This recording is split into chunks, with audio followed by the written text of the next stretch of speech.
안녕하십니까. 오늘 얘기는 ET 외계 생명체에 대한 얘기.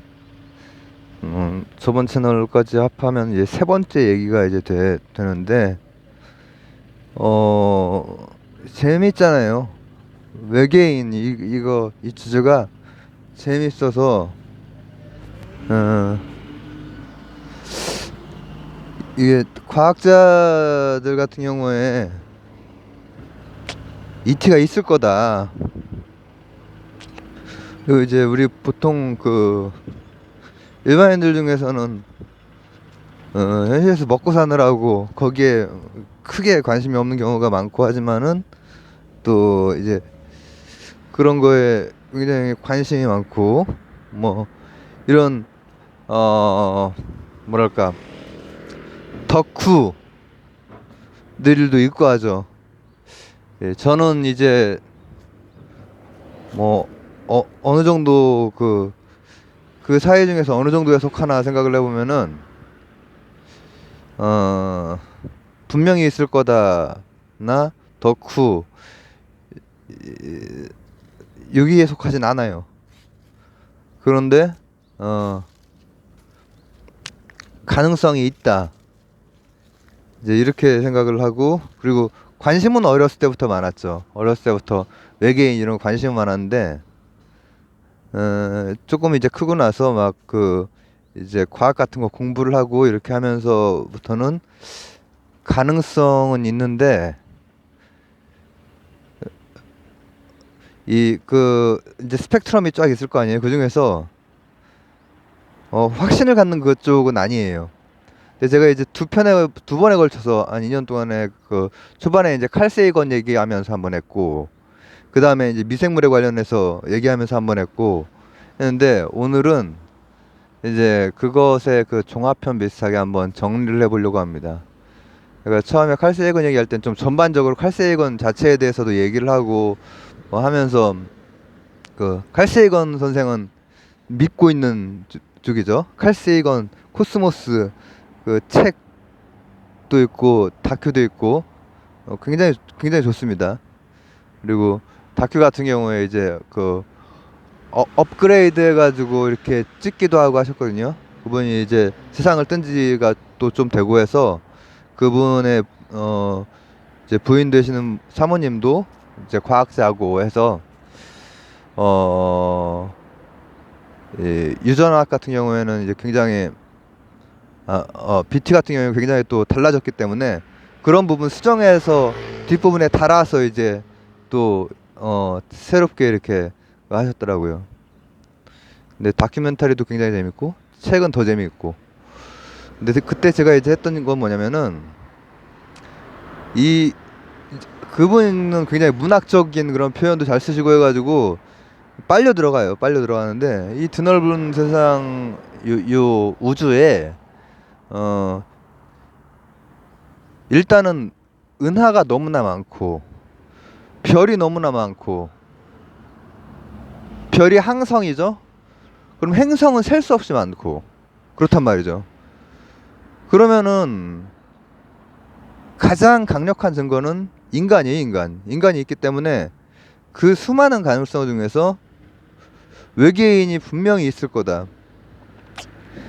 그거를 이제 저 다큐멘터리에서는 이제 막 그런 얘기를 하고, 그걸 굉장히 문학적으로, 그렇지 않다면 이게 너무 외롭지 않습니까? 뭐 이렇게 하면서, 이렇게 물론 영어로 했지만, 근데 그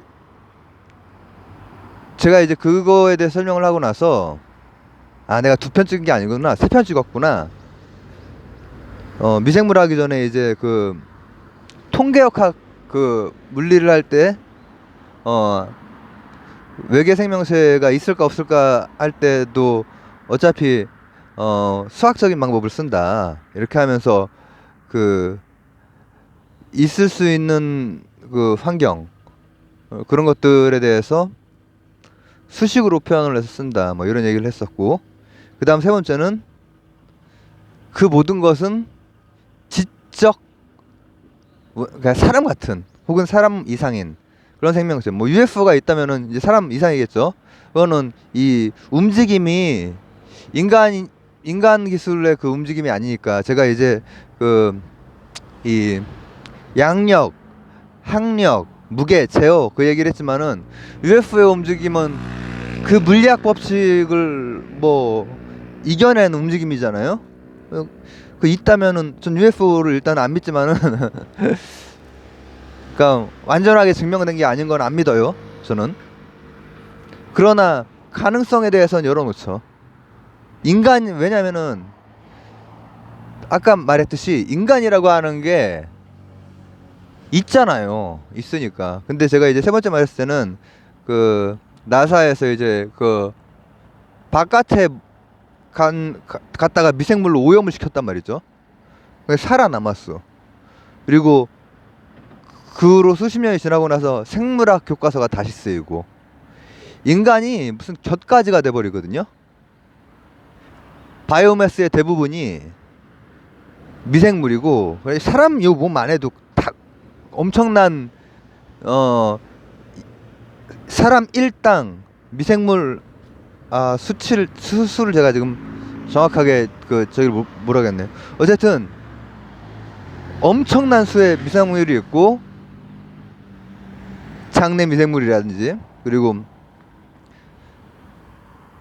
뇌 무게보다도 미생물의 무게가 더 나가, 사람한테도. 그러니까 외계 생명체 ET를 했을 때는, 그냥 외계 생명체라고 했을 때는 그 이전의 방식으로는 안 된다 얘기죠. 자, 이제부터 이제 시작이에요. 출발이에요. 이제 이런 것들을 하나하나 보려고 하는 거예요.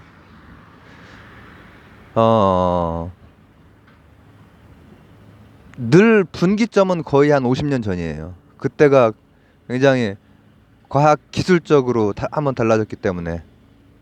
100년 전에는 이론적으로 한번 달라지고, 양자역학. 그 다음 50년 전에는 이제 다양한 공학적으로 달라질 때, 제가 벨 연구소 얘기한 적도 있죠. 이제 막 그런 거에서 이제 뭐라고 하면 좋을까, 우주 배경 복사라든지 이런 것도 다 그거를 연구하고 싶어서가 아니라 레이더에 자꾸 잡음이 잡혀가지고 한 거거든요. 레이더라고 하는 거 이제 뭐냐면은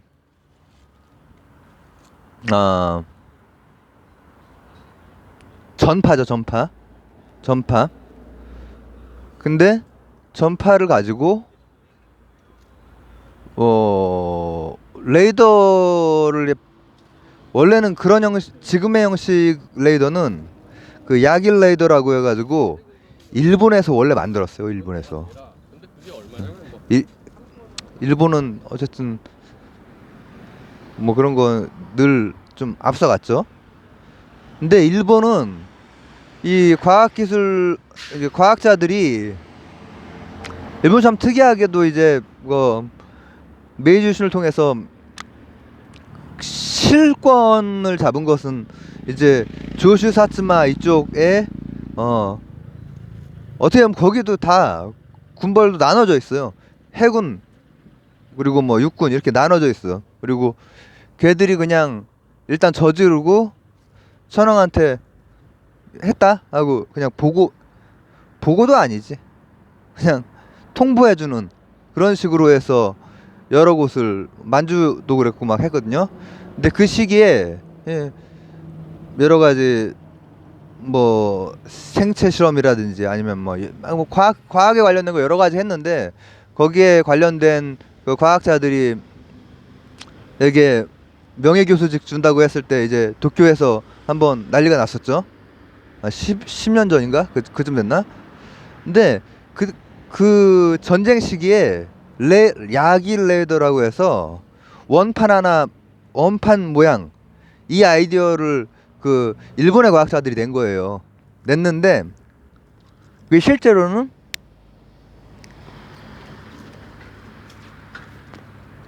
영국이 영국이 썼죠. 그러니까 증기기관의 그 연구는 프랑스가 했지만은 증기기관 쓴 거는 영국이 썼듯이, 영국이나 이제 미국, 일본 그 군부는 아, 이거 뭐 역사 컨텐츠가 돼버리나? 근데 지금 외계인 얘기하려고 그랬는데. 일본 군부는 독특해요.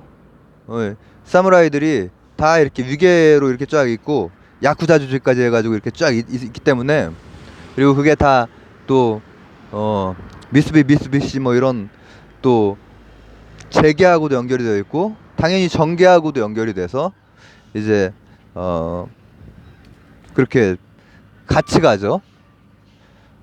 같이 가서 결국은 이제 서쪽에 있었던 예전 그 서군에 해당되는 걔네들이 잡을 때 야길레이더가 이미 그 과학자들은 했는데 그 이제 그 야쿠자들이나 그 군부는 그거를 잘 모르니까, 그게 얼마나 유용한 건지 유용하게 쓸 수 있는 건지 모르니까는 그게 사장되고 유럽으로 갔어요.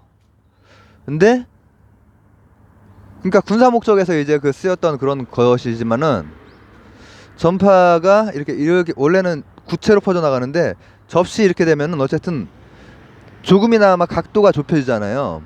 그리고 그걸 이렇게 회전하면서 이렇게 수집할 수 있고 수집을 하는 거예요, 수집을. 근데 수집을 하다가 이상한 게 나오다 보니까는 그때 당시에 이제 전파만환경이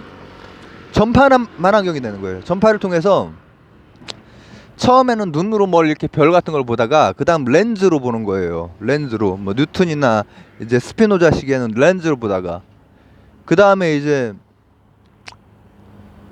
허블이 나오고 그 이유가 나오고 하면서는 전파로 볼 수 있는 거예요. 전파로 파장 가지고 이제 해석을 할 수가 있는데, 그 파장에서 이상한 게 나오면은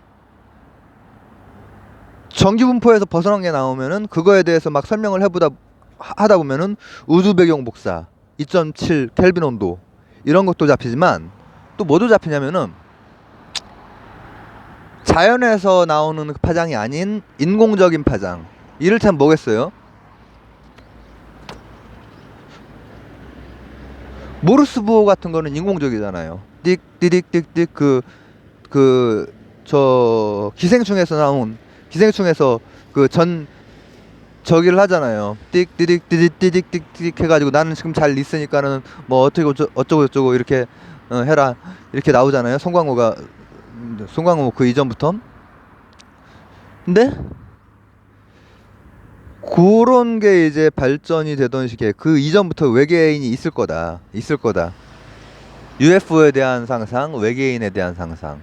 근데 천문학자들 같은 경우에는 이제 그런 식의 그 뭐랄까 기반 없는 추론이 아니라 가능한 한 과학적으로 접근을 하려고 막 많이 한 거야. 그러다 보니까는 이제 우리 코스모스 칼 세이건 선생 같은 경우에도 분명히 있을 거라고 나는 생각한다. 그리고 이제 문학적인 그 표현까지 가미를 하고, 그분은 각각의 그 과학 교양 수준의 모든 그 과학 분과들을 다 이렇게 설명을 하셨는데, 그 설명 풀어가는 방식이 과학적인 컨텐츠 내용도 잘 들어가 있을 뿐더러 풀어가는 방식이 되게 문학적이라서 그 재미있죠. 읽기가 되게 재미있죠. 근데 그때 당시에 어 방정식 하나가 있어요. 바로 드레이크 방정식이라고 하는 건데, 그 뭐냐면은 이런 거예요. 은하수 천- 어, 천, 천억 10의 11승 천억 10의 9. 자, 잠깐만요. 죄송합니다. 지금 천억이 아니라 천조구나. 10의 11, 10의 22. 그 다음에 별의 개수 또 10의 11. 그러면은 그걸 곱하면은 이제 그 지수끼리 더하면 되니까는 10의 22승이 항성의 숫자. 그 다음에 행성도 이제부터 막 그런 것들이 다 추정이죠. 그런 추정치로 일단 그 뭐라고 하면 좋을까? 행성의 숫자 이런 것들에 대해서 추정을 하고 나서 그때부터는 여러 가지 요인들, 생명체가 있을 수 있는 그 요인들을 그때 당시 과학으로 이제 해보는 거죠. 이런 자연 조건상 지구와 같은 조건이 될 수 있는 확률, 그러니까 다 이제 각각 확률 0에서 1 사이의 확률들로 방금 그 큰 수에다가 0에서 1과 같은 확률로 한 개 한 개를 곱해가는 거예요. 그리고 그게 그 중에서도 생명이 탄생할 확률, 생명이 진화할 확률, 생명이 우리와 같은 교신을 하는 확률, 이런 것들이 다 이제 전파망 환경, 전파, 레이더 이런 거랑 관련이 있는 거죠. 그렇게 확률을 하면은 근데 이제 다 0에서 1 사이의 숫자로 그 요인 각각의 항들이 0에서 1 사이잖아요. 앞쪽거는 굉장히 컸죠. 10에 막 수십승이 된단 말이에요. 근데 실제로 이제 관측하고 막 하는 게 굉장히 어렵지.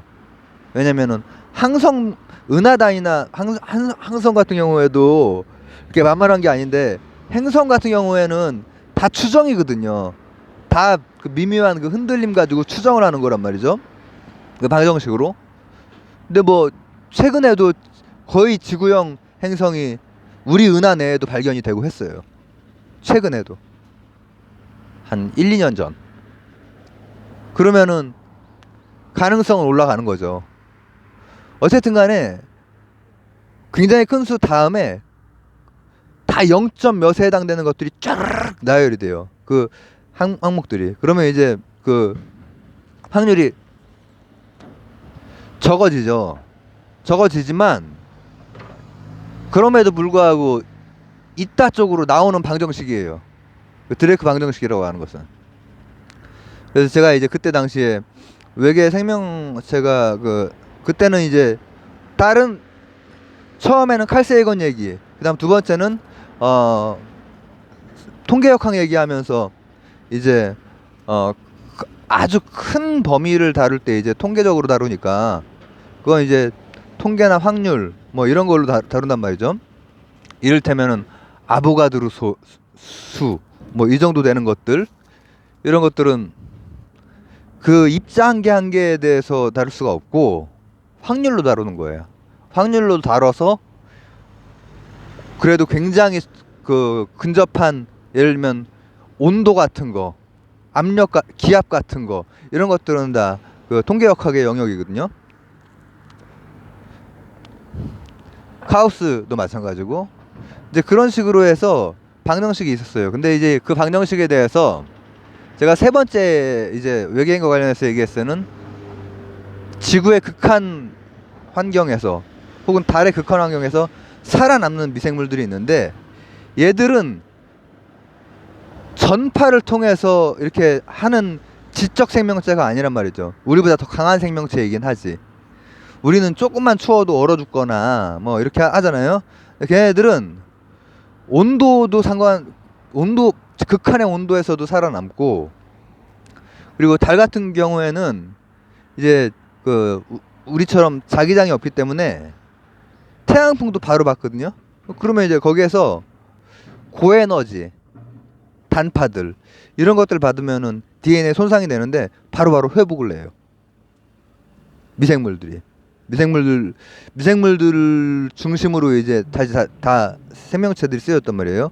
그 이제 수십 년 전, 한 반세기 전 방정식으로 외계 생명체를 구할 수 없다, 찾아낼 수 없다.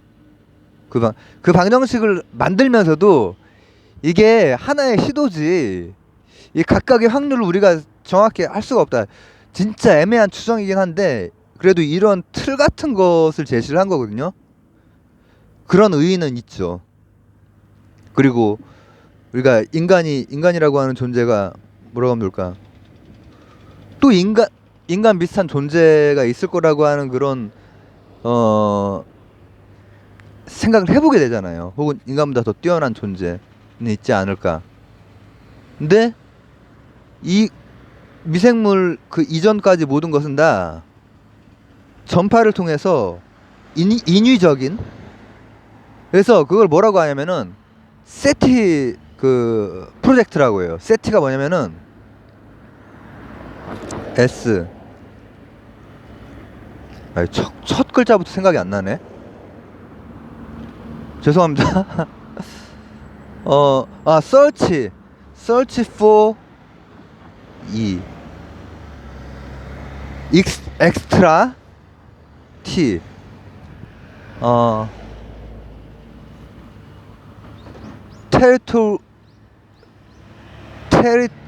territorial 어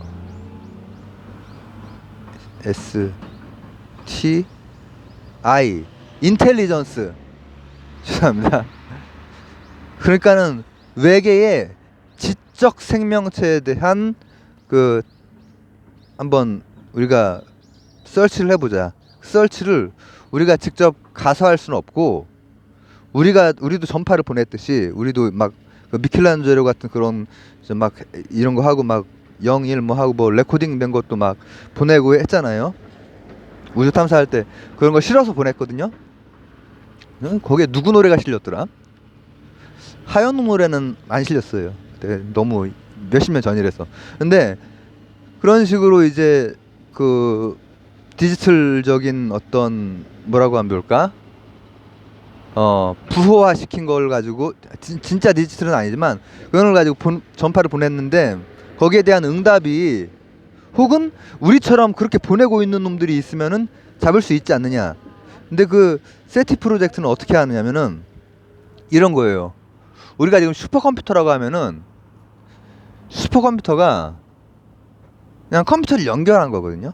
제가 그건 알파고 얘기할 때 했죠. 알파고가 슈퍼컴퓨터이긴 한데 CPU를 막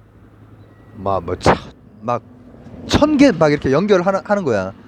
하지만은 그래서 이제 병렬적으로 연결된 것 같지만은 사실은 병렬적으로 막 그 양자 컴퓨팅 같은 일을 하는 게 아니라 6에서 1에서 10까지, 6에서 10에서 20까지 각각 그렇게 다 처리하는 거거든요. 그걸 슈퍼컴퓨터라고 해요. 지금의 슈퍼컴퓨터는 다 그냥 컴퓨터 연결하는 거예요. 그렇기 때문에 그 예전식의 그게 아니고 지금은 뭐 중국 같은 데가 슈퍼컴퓨터도 강하죠. CPU 여러 개 연결하면 되니까. 여러 개 연결하면 되니까. 그러면은 우리가 이렇게 생각도 해볼 수가 있잖아요. 내 컴퓨터랑 네 컴퓨터랑 제 컴퓨터랑 요놈 컴퓨터랑 소놈 컴퓨터랑 이거 가지고도 뭐 어떤 작업을 하는 거냐면은 전파들의 데이터가 있을 거 아니에요? 전파만 환경으로 그 제가 야길라이더 거기 했던 거에서부터 시작을 하면은 그래서 전파가 이상하게 잡힌단 말이야. 그럼 그걸 분석을 하면은 우주 배경 복사까지 나갈 수 있고 그래서 빅뱅 이론 감속이냐 가속이냐 이런 것도 따져볼 수가 있지만은 인위적인 전파가 잡힌다면은 이거는 우리 같은 놈들이 어딘가에 있는 거지. 근데 그걸 처리를 하려면은 데이터가 정보 처리 이제 옛날식 표현 우리 때는 정보 처리 뭐 기사 뭐 이런 자격증도 있고 했는데 그러니까 데이터를 처리를 할 때 컴퓨터가 필요한데 이게 그 예를 들면 뭐 그 세티그 한 저 드레이크 그 양반이 가지고 있는 컴퓨터 하나 가지고는 안 되는 거야. 그러니까는 이 일반인들이 자신이 컴퓨터를 안 쓸 때 그 컴퓨터를 그 컴퓨터의 CPU를 그거 분석하는데 내주는 거예요. 그게 엄청나게 많이 참여를 하고 그게 이제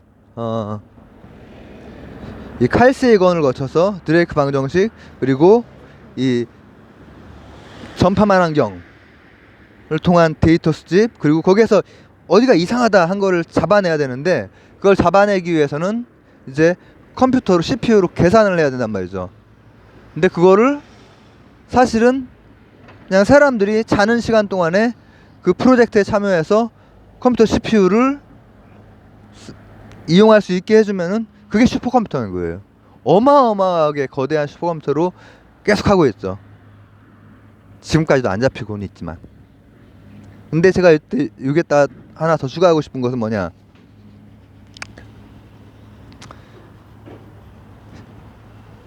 진짜 외계인은 그게 아닐 수 있다라는 거죠. 아주 심해. 내가 좋아하는 새우 그리고 개하고 똑같은 놈들이 살고 있어요.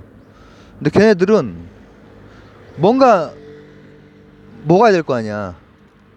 근데 뭘 먹고 살까 거기에서. 거기 환경이 압력이라든지 또 이 온도라든지 이런 게 극한인데, 게다가 그 밑에 뭐라고 하면 좋을까, 독성을 가진 어떤 그런 물질들, 이런 것들이 있는 데에서 살아남단 말이죠. 아주 심해. 그리고 또 지구에서도 아주 뭐라고, 그 열사의 땅에 무슨 황산화물, 이것도 역시 독성이 있는 그런 것이 온천수처럼 나오는 그런 곳에서도 이제 이번 세기 이후에는 미생물들이 엄청 잘 살고 있다라고 하는 게, 그리고 종류가 어마어마하게 많고 막 분류하기 어려울 정도로 지금 분류 체계가 이제 그렇게 바뀌었지만은 그것도 아주 그냥 퉁쳐서 분류하는 거거든요. 그러니까 앞으로 BT가 미생물 관련 어이가 아주 연구 과제들이 많고 하는 곳이죠. 그러니까 인간이 중심이 아니라, 제가 개통수 얘기할 때는 인간이 개통수의 끝이 아니, 그거를 공각기동대에서 깨부셨다. 그리고 그 방식의 개통수를 그리더라도 인간이 정점은 아니다. 보노보 같은 게 정점이지. 인간은 격가지로 간다. 근데 그런 동물들은 지금의 이제 개통수라고 말할 순 없지. 지금의 그 생물학 분류에서는 아주 큰 덩어리들 중에 한 부분의 극히 일부만 이런 동물, 우리 같은 이런 생명체인 거예요. 그러니까 외계 생명체에 대해서 이제 다시 한번 사유를 하는 거죠. 그 방정식 가지고 안 되는 거야. 그런 것들은 이제 이를테면은 걔들은 전파를 보낼 수가 없으니까 직접 탐사나 아니면은 직접 탐사에 준하는 간접 증거를 캐낼 수 있는 과학적인 혁신, 아이디어의 발상, 이런 게 또 올 수 있겠죠. 그런 게 온다면은 굉장히 먼 거리에 있는 별 같은 거의 성분은 다 스펙트럼 가지고 분석이 되고 막 하니까, 그리고 행성이 있는지 없는지도 이제 거의 뉴턴 역학적인 그런 움직임 가지고도 파악을 하고, 그렇게 하기 때문에 만약에 미생물을 연구하다 보면 미생물에 대한 어떤 특성들 조금 더 알 수 있을 것이고, 그런 것들이 아주 먼 곳에 있을 때 우리가 가지고 있는 관측 기술 혹은 탐사 기술은 바퀴온 같은 그렇게 빠르게 가는 게 있어가지고 직접 가서 볼 수 있으면 좋은데, 그런 미생물은 제가 방금 말했던 외계인이라고 했던 것은 세트에서 말했던 인텔리전스가 있는 놈이고, 그런 거에 대해서는 있을 가능성이 있다, 이 정도지만 이제 진짜로 외계 생명체로 가면은 그거는 있을 가능성이 있다가 아니라 있을 가능성이 다분하다. 저는 이제 그렇게 생각을 하거든요. 그리고 이제 대부분의 이제 과학자분들은 거의 지적 생명체도 분명히 있을 것 같다라는, 그랬으면 좋겠다라는 그게 투영이 많이 되어 있지만은 이제 미생물 정도까지가 되면은 확률은 훨씬 더 높아지죠. 근데 이제 그것에 대해서 어떤 식으로 뭔가 데이터가 잡혀야 되니까. 근데 지금으로서는 우리 장내 미생물에 대해서도 정확한 거기에 일부 분석이 가능한 거거든요. 그리고 우리가 쓸 수 있는 거, DNA의 시퀀싱은 같은 건 지금 굉장히 잘하기 때문에 필요한 부분은 되게 잘하는데 미생물에 대해서 우리가 잘 아는 게 아니에요. 아직 잘 아는 게 아니기 때문에 잘 알게 되고, 그리고 여러 가지 우주항공 기술이라든지, 아니 우주항공 기술이 아니라 다른 물리학적인, 그러니까 100년 전 중력파도 되게 엉뚱한 데에서 시공간에 울렁거림 가지고 맥동 가지고 잡았듯이 그런 잡는 방법이 있다면은 정말 외계 생명체랑 만날 수도 있는 거죠. 간접적으로 만날 수가 있는 거죠. 지적 생명체는 모르겠어요. 지적 생명체 같은 경우에는 그 지금 수십 년째 그 전파를 분석하고 있는데 걔들이 내성적인가? 아직 잡히지 않고 있고. 그래서 오늘은 외계 생명체에 대해서 각각을 뭐 거의 뭐 1시간짜리씩으로 제가 다뤘던 것 같아요. 한 30분에서 1시간씩 이렇게 다뤘던 것을 오늘은 그 각각 세 개를 한번 같이 모아서 조금 더 한 고1 정도 수준의 재미없는 좀 재밌게 다루려고 원래 마음 먹었었습니다. 그거는 말씀드리고, 외계인 있느냐 없느냐에 대해서 한번 과학적으로 칼세이건, 그 다음 외계 방정식, 외계인 이런 인텔리전스한 외계인을 추정해보는 어떤 확률로 이루어진 방정식, 드레이크 방정식. 그다음 세 번째는 그것에 대한 다시 한번 회의, 그리고 미생물이 얼마나 강한지, 그리고 그거야말로 이제 생명체일 수 있죠. 외계 생명체. 그럴 가능성은 훨씬 더 다분하다. 그런 얘기까지 한번 나눠봤습니다. 감사합니다.